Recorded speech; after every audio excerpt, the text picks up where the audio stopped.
Welcome to the Talking Tenancies podcast, brought to you by the Residential Tenancies Authority. I'm your host, Belinda Hyde. Join me as we explore everything you need to know about renting in Queensland with experts from the RTA and industry. We're here to help make renting work for everyone.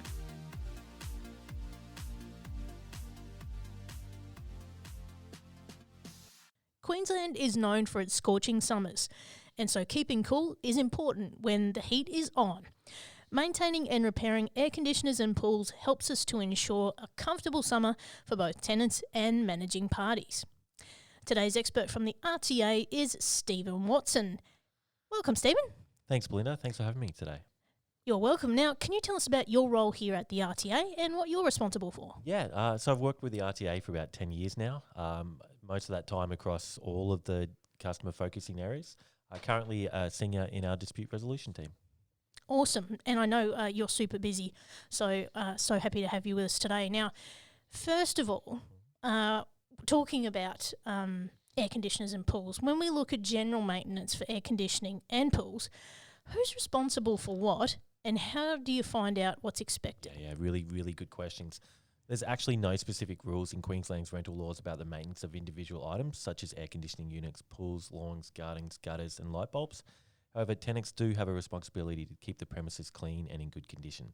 So regular household jobs like cleaning the air conditioning filters or vents, the pool cleaning filter and clearing any leaves or debris from the pool would generally be considered the tenant's responsibility as it concerns general maintenance, the standard and condition of the premises.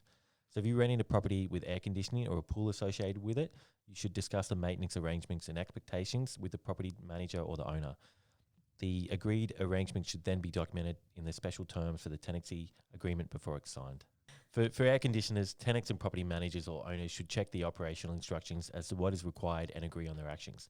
So this may include the tenant cleaning the air filters and vents regularly to make sure the units function well all year round, and the property manager arranging an annual service with a professional to check things like thermostat settings and for any leaks. If the air conditioning units require repairing or their parts replaced, this generally is considered to be the property manager's responsibility to organise. Likewise, with pools, the tenant could be responsible for everyday maintenance such as cleaning leaves or debris from the pool and balancing the water chemistry. Again, any arrangements should be discussed and documented in the tenancy agreement before it's signed. Ideally, the property manager or the owner should provide instructions for any maintenance the tenant must carry out.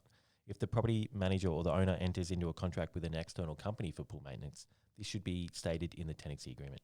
Be aware that the property manager or the owner cannot require the tenant to enter into a maintenance contract or require the tenant to use a particular company to provide the maintenance services. This would be considered a breach of our legislation. Yeah, exactly. And, you know, when we look at pools and air conditioners, they're one of those things that when they break, they're usually pretty expensive, right? Yes, true. Yeah. So, making sure that that's in the special terms on the agreement is really important, and making sure that you can, commit to those as well. Yeah, absolutely. I mean, if things do blow up and there's not a signed agreement, then, you might end up in our dispute resolution process. Exactly. On the subject of pools, safety really should be top of mind. Now, as I understand it, there are legislative requirements around fencing and certification for pools in Queensland. What are the safety requirements there, and do they apply to temporary or above ground pools? Yeah, very good questions, Belinda, and it is a very, very important topic. Under the tenancy laws, the property owner has an obligation to ensure that the premises rented are not in breach of any health and safety laws, and this would include all pool safety laws in relation to certification and fencing. Pool safety requirements cover items like fencing, barrier gates, doors and windows, and signage around the pool area. So if you're renting a property with a pool, the property owners must have a pool safety certificate issued by a licensed pool safety inspector before the property is leased. And as best practice, a copy of this certificate should be included with the tenancy agreement. If a certificate is not obtained, the tenant may consider it a breach of the property owner's duty to comply with all health and safety laws. So make sure you record the condition of the pool in the entry condition report at the start of the tenancy so you can return it to the same condition when you leave the property. It's also important for tenants to avoid propping open gates to allow access to the pool, and remember to report any concerns to the property manager or owner. On the other hand, though, if you're renting a property with a lovely backyard and you want to put in a temporary pool on these hot days, you should obtain permission from the property owner before installing the temporary pool or spa. All temporary pools and spas I think if it can be filled up to a level 300 millimetres, must also comply with the pool safety laws and may require fencing requirements. Remember that pool safety laws apply to both the owner and the tenant, and everyone should work together to play it safe around pools. And I cannot stress enough how important pool safety is. Make sure your pool, its surroundings and barriers are compliant with the pool safety laws in place. Keep gates closed and climbable objects far away. There is a compliance check with the Queensland Building and Construction Commission website to make sure that your pool, whether it's big, small, permanent or temporary, complies with safety requirements. Yeah, so it's really important to remember if you do get one of those inflatable pools or spas, that they do need the fencing around them. It's not just something you put up and empty. Yeah, it's pretty tempting in summer, of course. It is. Now, broken or faulty pool pumps can result in pools becoming unusable. Who's responsible for these repairs to ensure further damage isn't done? Yeah, well, similar to air conditioning, if any repairs or replacements are needed due to broken parts, the tenant should notify the property manager or owner as soon as possible so it can be fixed. If the tenant damaged the pool pump in a way to cause a break or fault, then generally it's considered the tenant should pay for the repair or the replacement. However, if the pump broke down due to age or fair wear and tear, then this would be the property owner's responsibility to repair it. The condition of pools and water can sometimes change quite quickly when the pH is out of balance or if something's not functioning properly to keep the water clean. So we encourage property managers and owners and tenants to raise and address issues concerning pools quickly to prevent further damage and curb subsequent maintenance expenses. So what about maintaining a pool while there are water restrictions, which we're so used to here in Queensland? Yeah, particularly if summer gets really hot. So tenants and property owners and managers must observe any local water restrictions and be reasonable when it comes to maintaining pools and gardens.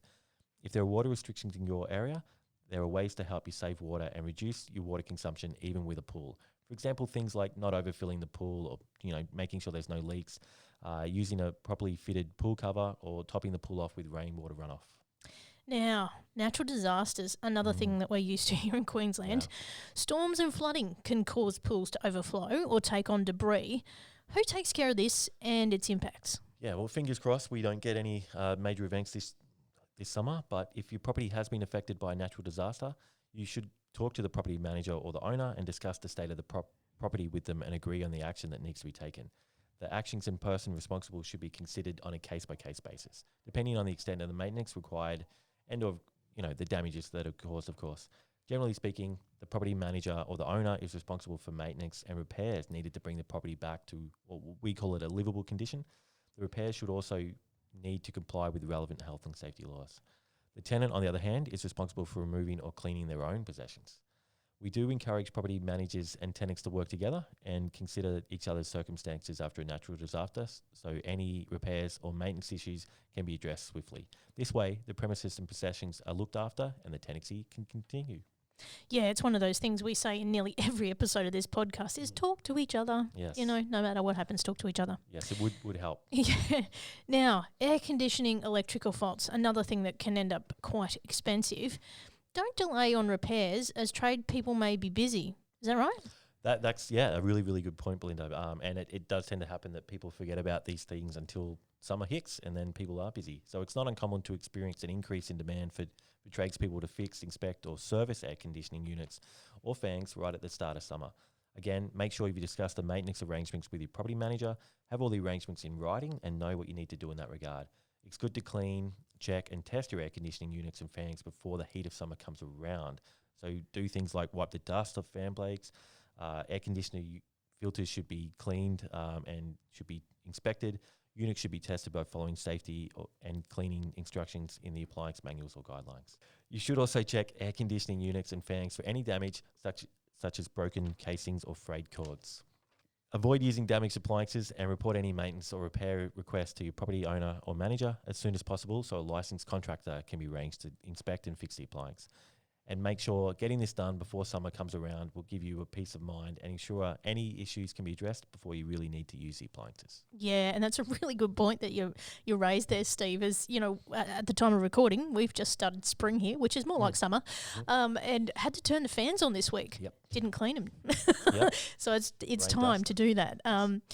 Thank you so much, Steve, for helping us to get a greater understanding on what we need to know when it comes to air conditioning and pools in a rental property, ensuring we keep cool this summer. Thanks you very much for having me. Thank you for listening to the Talking Tenancies podcast. For more information about the Residential Tenancies Authority, visit rta.qld.gov.au.